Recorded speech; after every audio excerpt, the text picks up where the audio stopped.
Three, two, one.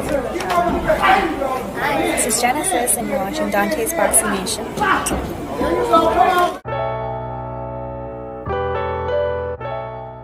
Dante's Boxing Nation, what's going on, guys?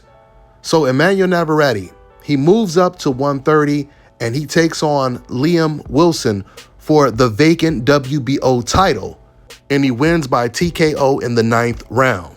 You know, the first thing I want to say, there's a lot to unpack, but the first thing I want to say is this fight was just further evidence of how many levels there are in the sport of boxing and how difficult it is to have the exact same success in a new weight class, especially a higher weight class. Navarrete was involved in a life or death type of fight with Liam Wilson, a fighter who had 11 wins and 1 loss.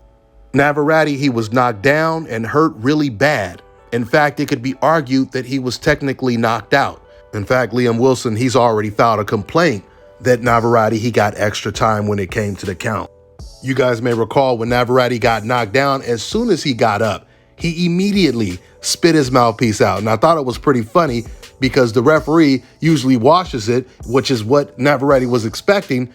But the referee, because he was rushing, he threw the mouthpiece back in his mouth, and Navarrete started to complain because he was expecting to buy even more time than he already got from the count. Now, regardless of the controversy when it comes to the count, the best thing about this situation is, despite all of the racial double standards that exist in the sport of boxing that we see every single day, the ring is a truth machine, which means as soon as these fighters get in the ring, it exposes the whole truth. What do I mean by that? What I mean is, when you look at this Navarrete fight, it further highlights how special fighters like Shakur Stevenson, Devin Haney, Gervonta Tank Davis, Terrence Crawford, and the list just goes on and on and on. Of course, we're naming fighters that are on the coincidental list. What is the coincidental list? It's a list of fighters that coincidentally look the same and get treated the exact same way, regardless of their style, regardless if they're aggressive fighters, regardless if they're boxers, regardless if they knock out everyone and they're action-packed. At the end of the day, coincidentally, they all get the same type of reception from fans that are not black in the sport of boxing. Just to further hammer my point, when it comes to fans that are not black, let me ask you guys a question right now. If Gervonta Tank Davis, Devin Haney, Shakur Stevenson, if they were to fight Liam Wilson, the same Liam Wilson that Navarrete just beat, if they were to fight him for a vacant title at whatever weight class, what would you guys be saying about that win? We all know what you guys will be saying because you guys say it all the time when it comes to fighters on the coincidental list, right? We all know you put any of those guys, Devin, Shakur, Tank, you put any of those guys in the ring with Liam Wilson, they're going to make the fight look very easy. While Emanuel, he looked like he just moved up to heavyweight and he was fighting the prime Mike Tyson. It looked more like Ali versus Frazier. And it was supposed to look like Devin Haney versus George Kambosos. It was supposed to look like Terrence Crawford versus Jeff Horn.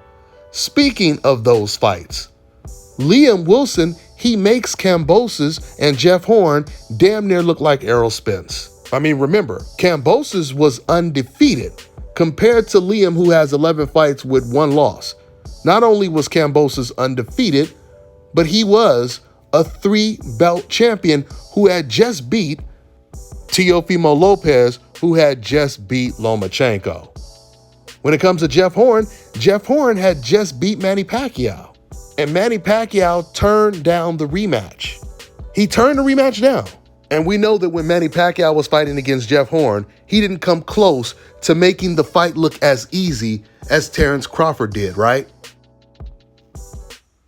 When Devin Haney beat George Kambosos, ESPN's Joe Tessitore, he said immediately after the fight, he said, but let's be honest, George Kambosos, I never thought he was that good. This is what he says after Devin beats him.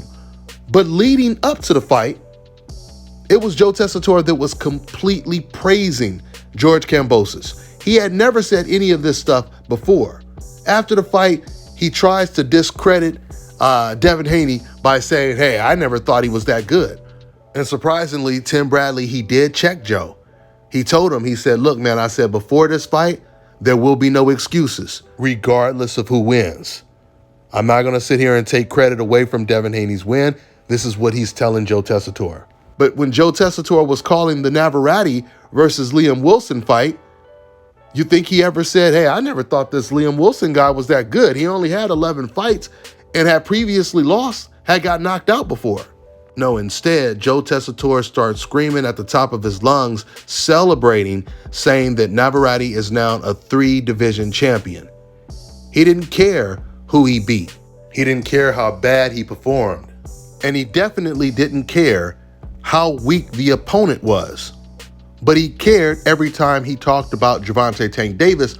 And we all know, if you put Hector Garcia in the ring with Navarrete, if you put Isaac Pitbull Cruz in the ring with Navarrete, if Navarrete had to move up and weight and fight these guys, if he had to move up and weight and fight Rolly Romero, he would get knocked out by Romero. Romero is a much better fighter than Liam Wilson. You see, what this really comes down to is lowering the bar for fighters on the hope list. Fighters like Navarrete, like I told you, Joe Tessitore was screaming, celebrating.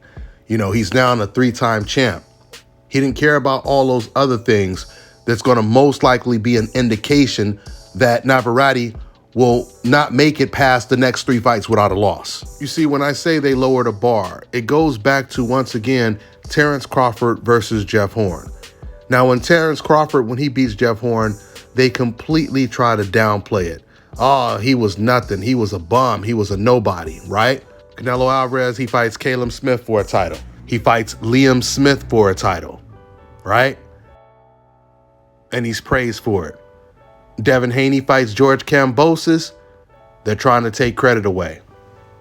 You see, because the way they look at it is when a black fighter is in there fighting against a white fighter, it's not even a fair competition. That's like taking candy from a baby, so we can't give you credit for that. You guys always beat up on white fighters. Why do we need to give you credit for seeing you do stuff we've been seeing you do since the inception?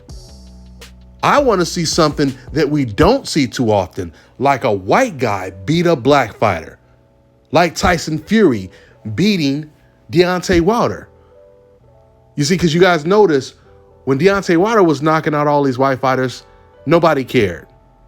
Soon as Tyson Fury comes along and he knocks out the black fighter, now all of a sudden they're saying he's the greatest heavyweight of all time, greater than Ali, etc., etc., etc.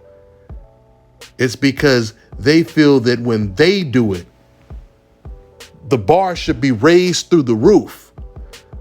Like, oh, wow, that's a hell of an accomplishment. You know how good those black fighters are and you beat one of them? Oh, man, I don't even care how good the black fighter. Forget about it. It don't matter how good he was. You beat a black fighter. That automatically gives you an additional 10 points. And this is the way they look at it. This is exactly why, once again, no one will say anything about Navarrete not fighting against the best opponent, winning a title, but it'll be completely different when Jeff Horn or when Terrence Crawford moves up in weight and completely dominates and stops Jeff Horn. They have to lower the bar for these fighters that are not black.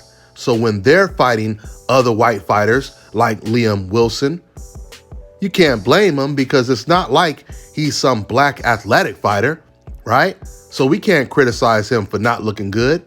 We got to give him credit just for how he looked in the ring, not being a black fighter. We know what time it is at the end of the day.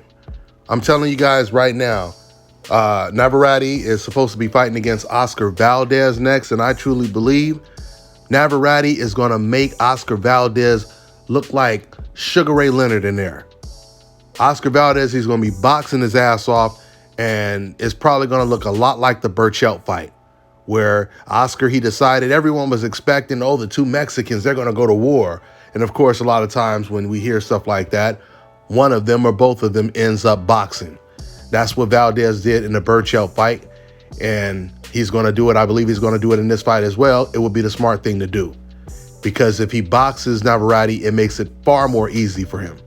You know, even though Navarrete does apply a lot of pressure, But I just believe that Oscar Valdez, I believe he's smarter, has a better defense, and he's going to find ways to counter those long octopus arms that Navarrete likes to throw.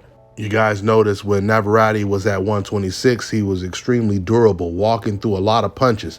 But in this fight, you could see the punches were affecting him early in the fight. That's because it's a new weight class, and defense is the most important weapon for any fighter. Moving up in weight and having a terrible defense is damn near like suicide in the ring.